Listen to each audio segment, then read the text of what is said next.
His AX6008 Stream Wi-Fi 6 router. So, gagamitin natin yan dito sa ating Starlink Wi-Fi. Ayan. So, tara, unbox na natin. Okay. Let's open first. So, yan. Nakalagay dyan. Faster Wi-Fi, full immersion, ultra fast Wi-Fi 6 speed, up to 6 Gbps. Connect 4 times more devices. And 2.5 Gbps wired connection. Overall security protection. Okay. Wi-Fi 6. Wi-Fi made faster, broader, and smarter. Ayan. ASMR ng ating unboxing.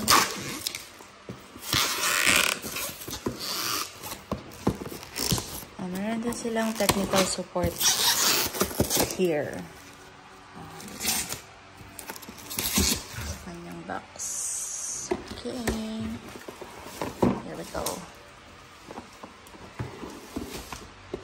Alright. Tingnan natin. Nasa loob niya.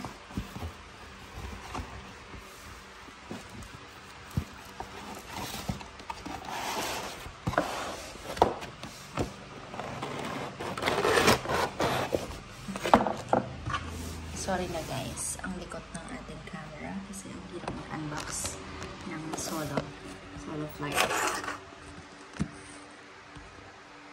Ayan. Okay, tingnan natin.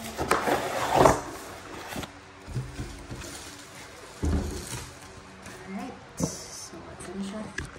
Ayan, nasa loob niya. So, meron tayo dito yung ating router. At syempre, yung plug niya. Socket. Okay. Ating router. This is wow. Alright.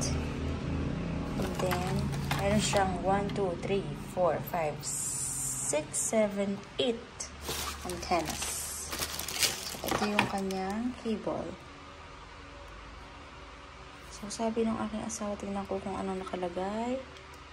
Cat 5E. Cat 5E. Ano nakalagay sa cable niya.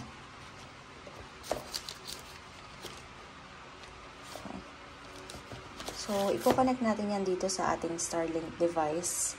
Bumili din pala ako ng Ethernet adapter ng Starlink natin.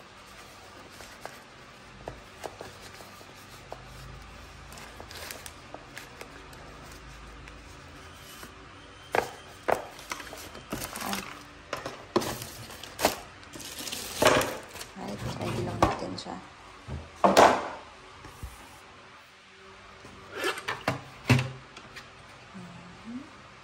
Tapos natin yung mga antenna.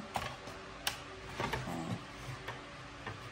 So, ito pala yung ating Ethernet adapter. Ayan, yung binili nating adapter. Gagamitin natin dun sa ating Starlink router. So, ito kasi siya. Sa ilalim nito, ayan, naka-plug siya dyan. So, ang gagawin natin, tanggalin muna natin yung plug nitong Starlink dito. Itong gagamitin natin plug.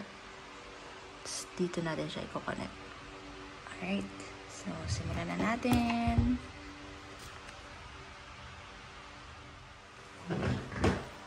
Alright. So, ito siya. I-play yung ating router. Okay.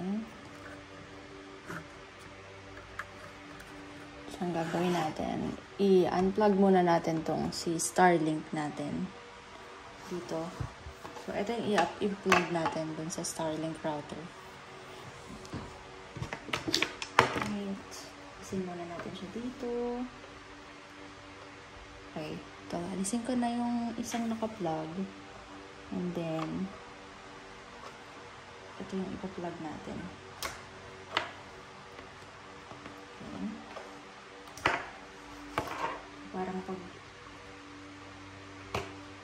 Ayan. Then, ito, plug natin dito. So, ito yung Ethernet adapter. Ipa-plug natin dito to. So, yan. Oops, baliktad. Okay. Ayan. Kaya na. And then, after nyan, ayan. Ito naman. So, plug natin tong ating router. Saksak lang muna natin siya.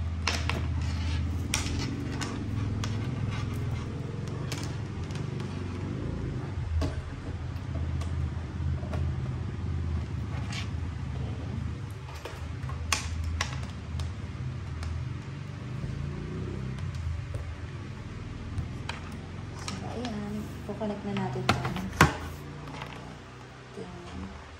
Router. Dito sa kanyang likod. Yan. So, ito yung ayan. Ito nyo. Lagay lang natin ito dito. Tapos, itong other side, i-connect natin dito kay Starlink. Yan. Other side, dito kay Starlink. Okay. Then, tsaka natin isaksak. Plug na natin. Alright. So, let's see if it's working sa ating application. May ipa-plug din pala tayo dito na yung ating CCTV. Kasi yun, yung isang router hindi gumagana, so hindi natin makita yung ating CCTV live doon sa phone. So, okay. Check ko lang yung app kung gumagana na tong ating router.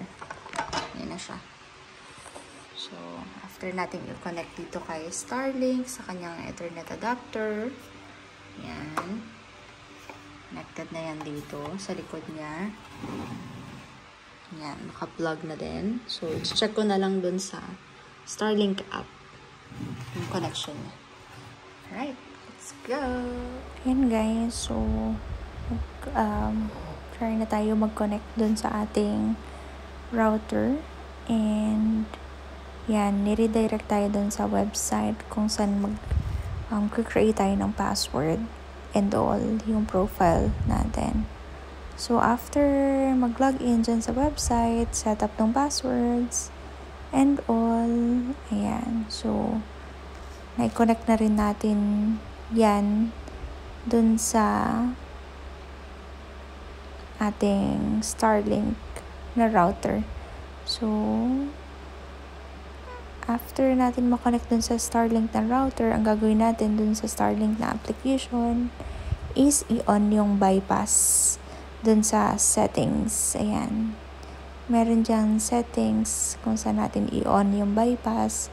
Then after, mag-automatic naman yung internet connection. Start na siya and ayan. Nag-connected na ulit siya. So, after mag-connected na ulit, dito try natin kung gaano kabilis ba yung internet connection nang ginamitan natin siya ng router. So, eto na nga, yung connection natin doon na sa Mercusis na router.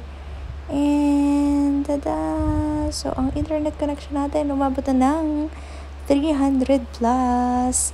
So, yan, sobrang layo ng difference niya nung ang router natin is yung standard router lang nung Starlink. Kasi before, minsan 100 or hindi pa umaabot ng 100 Mbps yung download speed niya. Pero ngayon, nakita naman natin more than 300 yung naging download speed niya after natin gamitan ng router.